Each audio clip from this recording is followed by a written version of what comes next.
ओम नमः शिवाय सीरियल को फुल HD क्वालिटी में पूरा देखने के लिए हमारे चैनल को सब्सक्राइब करें और बेल आइकन को दबाएं ताकि आपको हमारे नए नए एपिसोड्स देखने को मिलते रहें।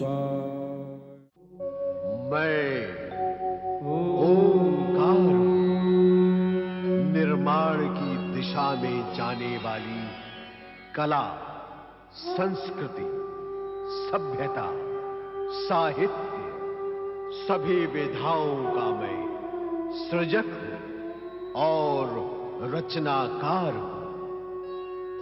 मैं ओंकार हूं। प्रसन्न वृत्रासुर यज्ञ पिता त्वष्टा के सम्मुख आता है तो वे उसे इंद्र से प्रतिशोध लेने का आदेश देते हैं। वृत्रासुर स्वर्ग पर आक्रमण करके इंद्र को निगल जाता है।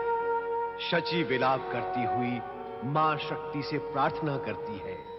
मां की कृपा से इंद्र वृत्रासुर के पेट से बाहर आते हैं। इंद्र व शची कैलाश पर शिव की शरण में जाते हैं। वहां शिव इंद्र को प्रताड़ित करते हैं। दूसरी ओर चिंतित इंद्र और देवी शची को श्री हरि विष्णु ने आश्वासन देकर शांत किया। प्रणाम यज्ञ पिता। आज्ञा करें, किस प्रयोजन से मेरा आह्वान किया? वृत्रासुर, मेरे यज्ञ पुत्र होकर मेरे शत्रु इंद्र से मित्रता करते हुए तुम्हें लाज ना आई? अपने यज्ञ पिता का गर्व खंडित करते हुए तुम्हें विचार ना आया? मित्रता में लज्जा कैसी यज्ञ पिता? इंद्र ने स्वयं ही लज्जित होकर मुझसे क्षमा याचना की है, और जब इंद्र ने स्वयं ही मित्रता का हाथ बढ़ाया तो शत्रुता रखने का अर्थ ही क्या रह जाता?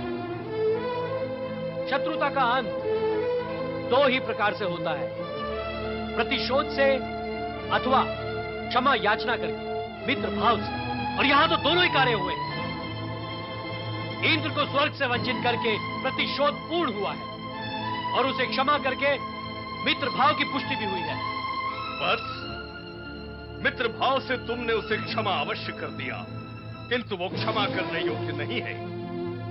छली और कपटी अपनी दुर्बल स्थिति से उबरने के लिए अवसरवादी बनकर क्षमा भी मांग लेते हैं, किंतु वो क्षमा उनके मन के प्रायश्चित से उत्पन्न नहीं होती। यह उनकी दुर्बलता और छल की उत्पत्ति होती है। इसलिए मैं तुम्हें पुनः सावधान करता हूं। इंद्र कपटी है। मित्रता का ढोंग करके अवसर पाते ही वो तुम पर प्रहार करने से चूकेगा नहीं। तुम्हारा हित इसी में है कि मेरी आज्ञा मानकर इंद्र की मित्रता अस्वीकार कर दो और उसे तुरंत स्वर्ग से बहिष्कृत कर दो। नहीं यज्ञ पिता, ऐसा नहीं है। इंद्र सच्चा मित्र है। यदि उसके मन में कपट होता तो वो मेरे विरुद्ध षड्यंत्र करके स्वर्ग के सिंहासन को पुनः मुझसे ले सकता था, परंतु उसने ऐसा नहीं किया। अब तक नहीं किया तो अब करेगा? नहीं यज्ञ पिता, वो ऐसा कभी नहीं करेगा। तो क्या वो मुझसे मित्रता का संबंध नहीं तोड़ोगे? नहीं यज्ञ पिता, मेरे लिए अब उसकी मित्रता को ठुकराना संभव नहीं है। मेरी बात मान लो वत्स। नहीं यज्ञ पिता। वत्स, इंद्र की मित्रता तुझे कहीं का नहीं रखेगी, ले डूबेगी तुझे। माता, माता शक्ति, अब मैं इसे कैसे समझाऊं? दुष्ट इंद्र के कपट जाल से इसे कैसे बचाऊं? मुझे मार्ग दिखाओ माता, मुझे मार्ग दिखाओ।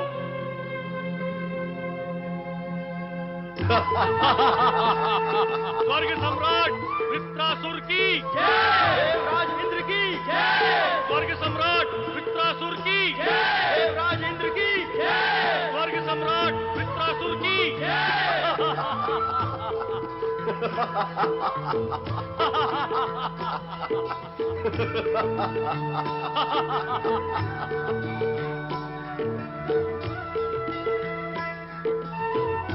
हम स्वर्ग सम्राट के सम्मुख नृत्य कर मनोरंजन करने के लिए उपस्थित हैं। सबसे पहले हमें ये बताओ कि हमारे परम मित्र देवराज इंद्र कहाँ है? उनके बिना कुछ भी रुचिकर नहीं लग रहा है। यज्ञपुत्र, इंद्रदेव ने ये संदेश भिजवाया है कि वे शीघ्र ही आएंगे। संदेश भिजवाया है। क्या वे हमसे स्वयं मिलकर नहीं जा सकते थे? हमारी मित्रता से अधिक बढ़कर और कौन सा ऐसा कार्य है जिसके लिए उन्हें जाना पड़ा? बताओ। प्रिय पर्वत, क्या बात है? उदास क्यों हो? क्या बताऊं गुरुदेव, आज मुझे अपने प्रिय मित्र नारद की स्मृति पीड़ित कर रही है। रह रहकर उनका स्मरण हो जाता है। यदि ऐसा है तो जाकर ढूंढ क्यों नहीं लेते? कहां ढूंढूं उन्हें? नारद तो विष्णुलोक, ब्रह्मलोक, कैलाश, आकाश न जाने कहां कहां भटकते रहते हैं। और फिर जहां मेरा प्रवेश निषेध है, मैं उन्हें ढूंढने वहां कैसे जा सकता हूं? कृपा कर उनसे भेंट करने का आप ही कोई उपाय बताएं।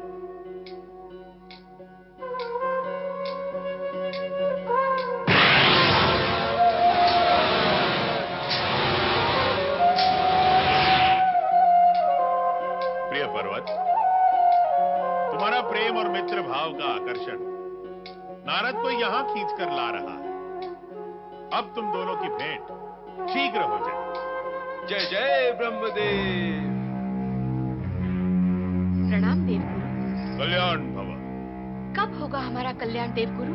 अर्थात मेरे कहने का ये अभिप्राय है कि क्या मेरे स्वामी सदा ही वृत्रासुर के मित्र बने रहकर स्वर्गाधिपति होने के गौरव से वंचित रहेंगे? प्रणाम देवगुरु। कल्याण भव। देवगुरु, जब तक देवराज इंद्र सचेत नहीं होते तब तक हमारा कल्याण कैसे होगा? वे वृत्रासुर की मित्रता में खोकर अपना गौरव भी भूल गए हैं। हम वृत्रासुर की जय जयकार करते करते अब थक चुके हैं देवगुरु। कुछ उपाय करे देवगुरु। देवराज को परामर्श दे कि वे वृत्रासुर का अंत करके पुनः देवलोक में देवगण का पूर्ण आधिपत्य स्थापित करें। वृत्रासुर का अंत करना इतना सरल नहीं है पवनदेव, जितना कि तुम समझ रहे हो। असंभव भी तो नहीं है, कठिन अवश्य हो सकता है। किंतु जो कठिनाइयां हम भोग रहे हैं उससे अधिक कठिन तो नहीं होगा। वृत्रासुर के अंत का परिणाम भयंकर भी हो सकता है। देवराज इससे संकट में पड़ सकते हैं। अर्थात स्थिति ऐसी ही बनी रहेगी? देवगुरु, देवगुरु, मैं हर प्रकार के संकट का सामना करने के लिए तैयार हूं। तो फिर विलंब का क्या कारण है देवराज?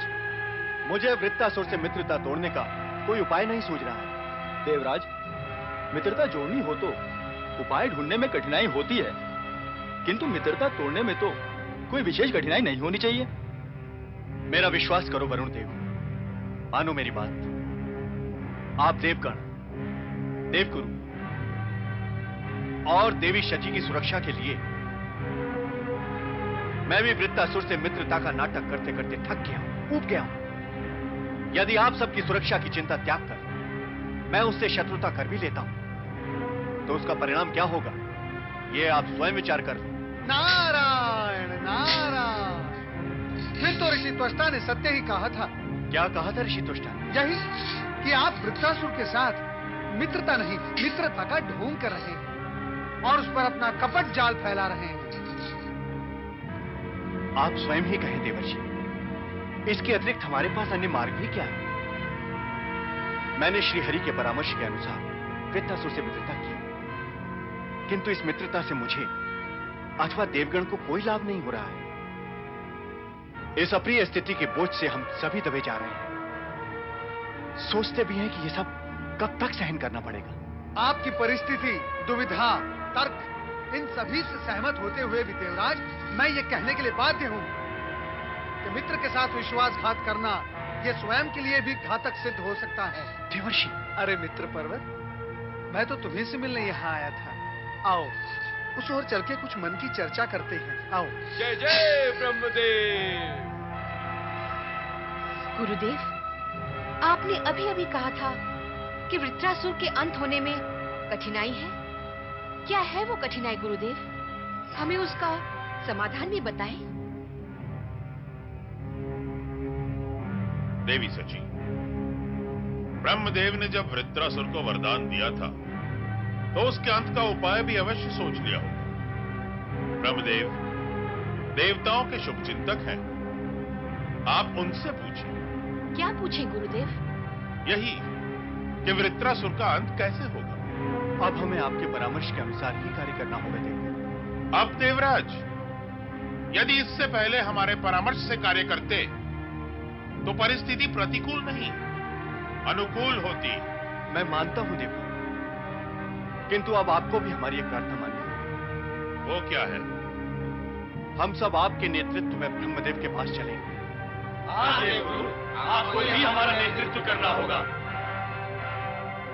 चलिए देवराज। प्रणाम जगत पिता।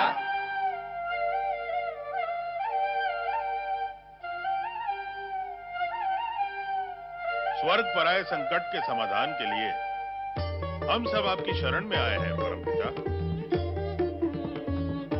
हमें ज्ञात था कि हमने जिसे वरदान दिया है वो आपको समस्याएं देगा और फिर आप हमें कष्ट देंगे। ब्रह्मदेव, कष्ट आपको न दें तो फिर और किसे दें?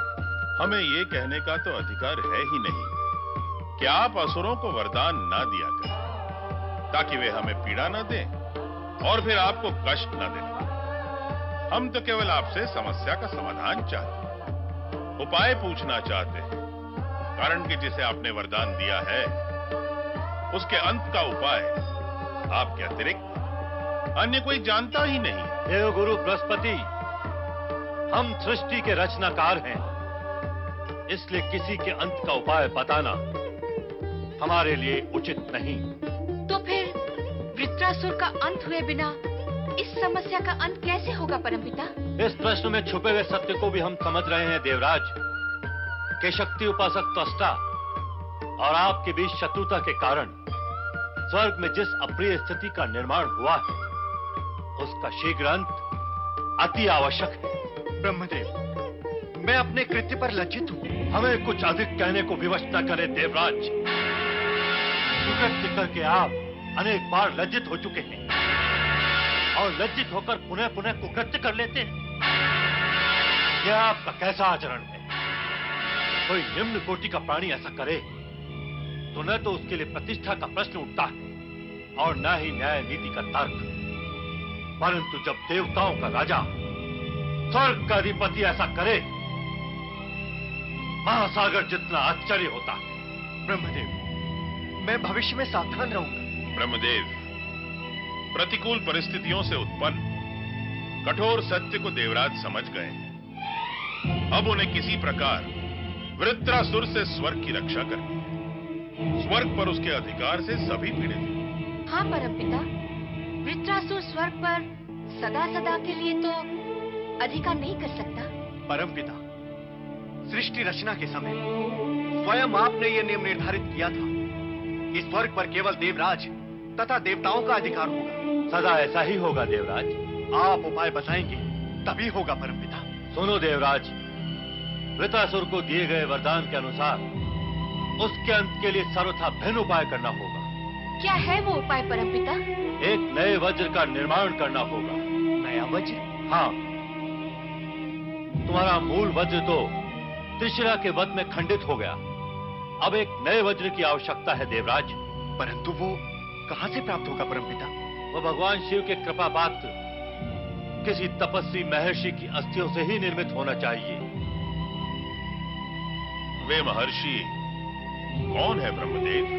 शिव जी के परम भक्त महर्षि दधीच, जो शीघ्र ही जन्म लेने वाले रुद्रावतार पिप्लाद के पिता बनने वाले। आपको अपनी अभीष्ट सिद्धि के लिए महर्षि दधीची की शरण में जाना होगा। हे देवाधिदेव महादेव, हे कैलाश, हे शिव शंकर, बेचारी सुअर्चा लंबे समय से संतान कामना के उद्देश्य से आपका स्मरण कर रही है। अब तो अपने वरदान को फलित करें महादेव। आपके समान पुत्र प्राप्ति की इसकी कामना पूर्ण करें देव। ओम नमः शिवाय, ओम नमः शिवाय, ओम नमः शिवाय, ओम नमः शिवाय, शिवाय ओम नमः शिवाय ओम नमः शिवाय ओम नमः शिवाय ओम नमः शिवाय ओम नमः शिवाय ओम नमः शिवाय ओम नमः शिवाय ओम नमः शिवाय ओम नमः शिवाय ओम नमः शिवाय